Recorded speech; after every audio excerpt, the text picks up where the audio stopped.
whenever that. Are we all set? All right, my timer's at 0 minutes and 0 seconds, so we can get started. It was a hot and humid day in Chicago. One of those days when walking feels like swimming, when I, at 3 years old, stepped onto a bus behind my mom. She paid for our tickets and we walked back to sit down on a couple of dirty, torn up, greasy seats.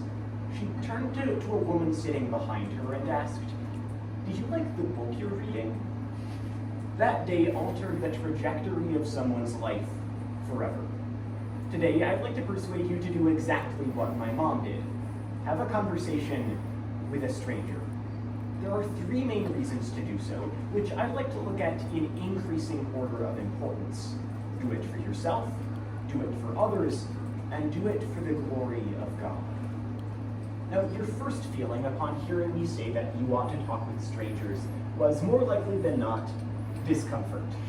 That's an understandable feeling, but it's also a largely unjustified one. Sonia Lubomirski, a professor of psychology at the University of California, Riverside, with a PhD from Stanford University, talked in an interview with Dr. Howard Murad about 2 key studies of happiness. The first, she explained, was, quote, a study done among train riders in Chicago, where some were asked to try to talk to the person sitting next to them. People who were induced to talk to the person sitting next to them on a train felt happier, end quote. The second, she explained, was, quote, a study where people engaged in Zoom conversations with strangers. They would talk about anything they wanted for half an hour.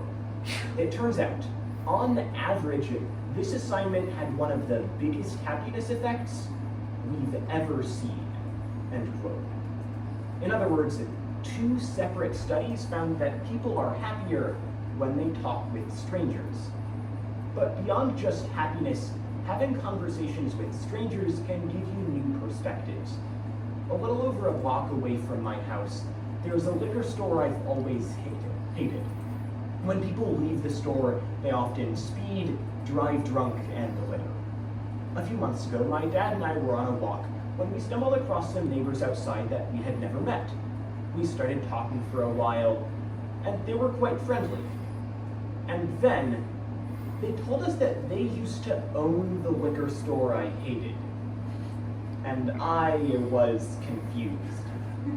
I had an idea in my mind of the people who went to the store. They were the drunk drivers, the speeders, and the litterers I had seen leaving. To see friendly, cheerful people and know they went to the liquor store was confusing. I was experiencing cognitive dissonance.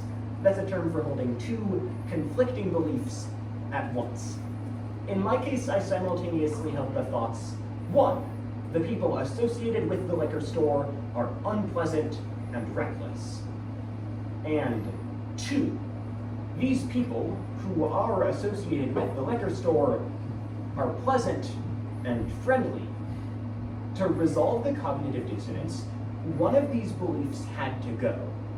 That meant realizing not everyone who goes to the store is an unsavory character. But I'm not the only person who needs to form a more charitable view of a group I see as other. We can help both ourselves and the strangers we meet better understand what the other group is like. The Pew Research Center conducted a poll of people who voted in the 2020 presidential election.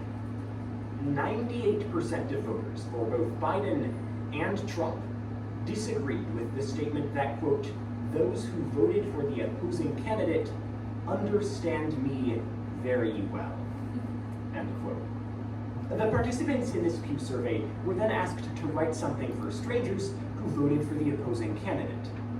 Many responses were aggressive, including one from a voter who wrote, quote, I would like them to understand that I believe that they've been brainwashed into being members of a cult.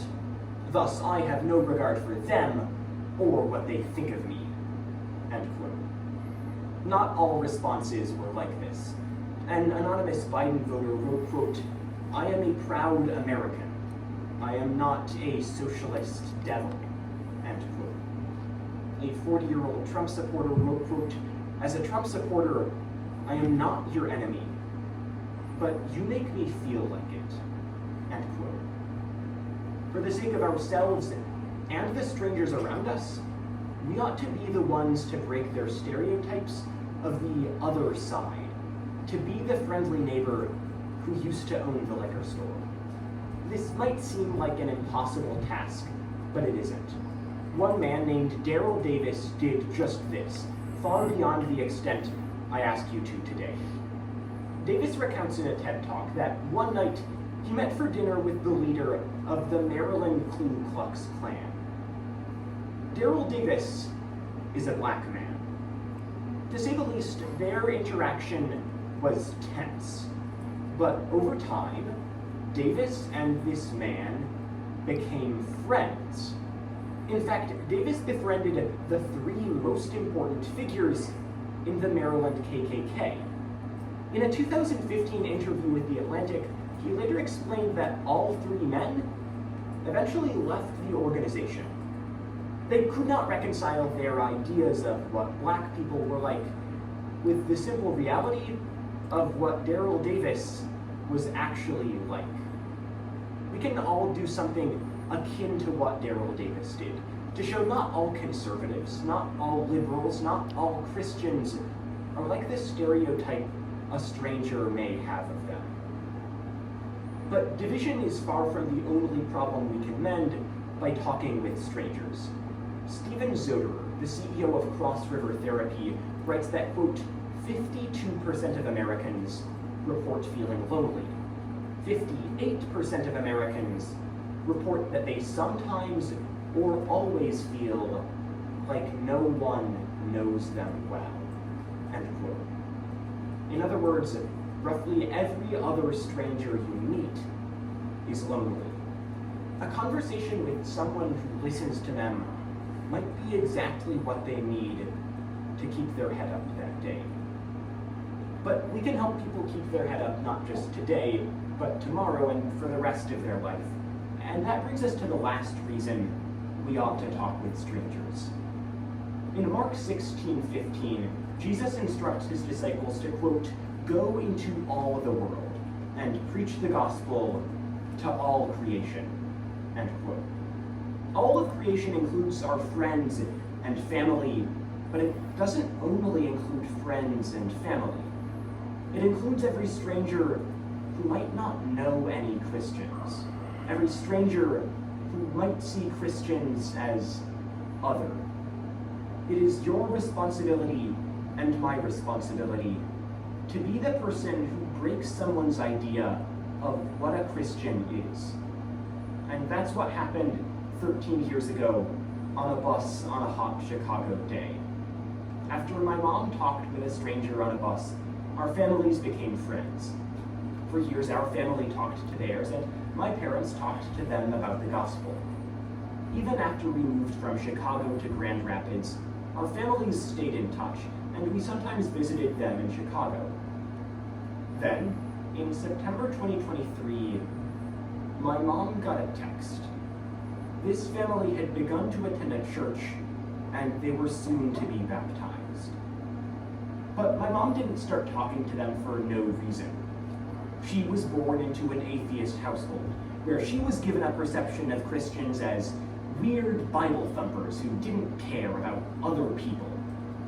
But in the spring of 1996, a few friends of hers encouraged her to attend a church, and she eventually, reluctantly, relented. There, she was surrounded by complete strangers, and they didn't change her mind before first helping her come to a realization. Christians are not the other people she had imagined. That's the realization I hope we can all help people come to. Not by getting in their face, but also not by staying silent. Instead, rather, by having a conversation. And eventually, once they know you don't fit their stereotypes, talking to them about the gospel. One of my favorite songs is the hymn, Come Thou Fount of Every Blessing. In it, it says, Jesus sought me when a stranger, wandering from the fold of God. You and I were both sought when strangers. Now it's time for us to seek other strangers wandering from the fold of God, to tell them that he, to rescue me from danger, interposed his precious blood. At the very least, he'll change their day, and at the most, he'll change their life. Thank you.